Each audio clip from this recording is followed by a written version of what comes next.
कोल्हापुर में उद्योग मंत्री उदय सामंत ने सुप्रीम कोर्ट से लंबित याचिका को लेकर कहा कि सरकार ने सभी जरूरी दस्तावेज अदालत में प्रस्तुत कर दिए और उन्हें न्यायपालिका का पर पूरा विश्वास है। उन्होंने विपक्ष पर सुनवाई के दौरान अनावश्यक बयानबाजी करने का आरोप लगाते हुए कहा है कि अदालत में सरकार के वकील तथ्यों के आधार पर मजबूत पक्ष रखेंगे। कर्ज माफी के मुद्दे पर सामंत ने कहा है कि कोई भी पात्र किसान लाभ से वंचित नहीं रहेगा। यदि नियमों का परिपत्रों के कारण किसी किसान को दिक्कत आ रही है तो सरकार उसकी समीक्षा कर न्याय दिलाएगी। उन्होंने बताया कि इस मुद्दे पर कृषि मंत्री और कैबिनेट में भी चर्चा होगी। साथ ही MIDC, मराठी भाषा और मुंबई गोवा हाईवे जैसे विषयों पर भी सरकार संवाद और विकास को प्राथमिकता देते हुए आगे बढ़ने का काम करेगी।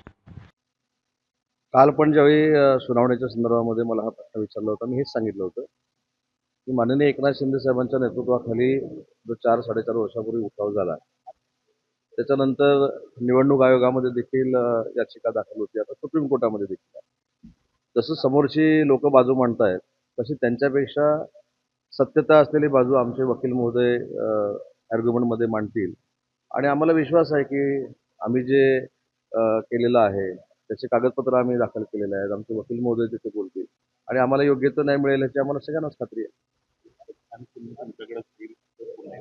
सुप्रीम कोर्टामध्ये एखादी याचिका चालू असताना UBTचे लोक जसं बोलतात तसं मी काय बोलणार नाही.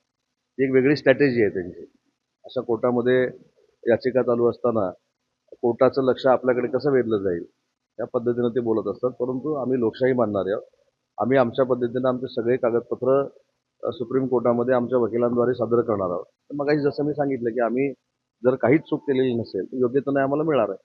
प्रश्न जरी वेगवेगळे असले तरी उत्तर तेच आहे. आमचे वकील याच्यामध्ये अतिशय चांगल्या पद्धतीनं आमची बाजू मांडतील आणि सन्माननीय न्यायालय योग्य तो निर्णय आम्हाला देईल याची आम्हाला 100% पूर्ण खात्री.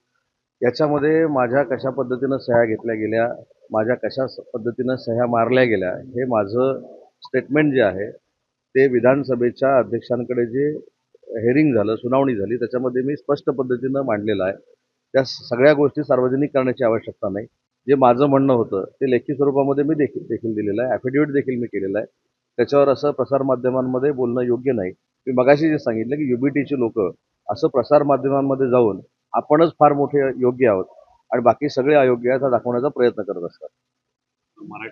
मी मुंबईमधनं देखील सांगितलं की शेतकऱ्यांना विश्वासात घेऊन या सगळ्या गोष्टी केली जातील. एखादं नोटिफिकेशन झालं म्हणजे थेट MIDC झालं असं जे काही गैरसमज पसरवला जातो तसं नाही आहे. तिथले लोकप्रतिनिधी, मंत्री म्हणून आम्ही सगळे त्या शेतकऱ्यांबरोबर चर्चा करू. त्यांचा काय गैरसमज आहे, त्यांची काय शंका आहे, हे दूर करण्यामध्ये आम्हाला नक्की यश येईल हा माझा उद्योगमंत्री म्हणून विश्वास आहे. कारण अनेक ठिकाणी असे गैरसमजातनं विरोध होत असतात.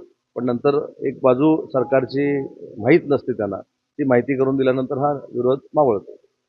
तिथे ज्या काही शेतकऱ्यांच्या शंका निर्माण झालेल्या आहेत त्या मी स्वतः कृषी मंत्री महोदयांशी बोलणार आहे आणि कॅबिनेटला मंगळवारी कॅबिनेटमध्ये देखील बोलणार आहे.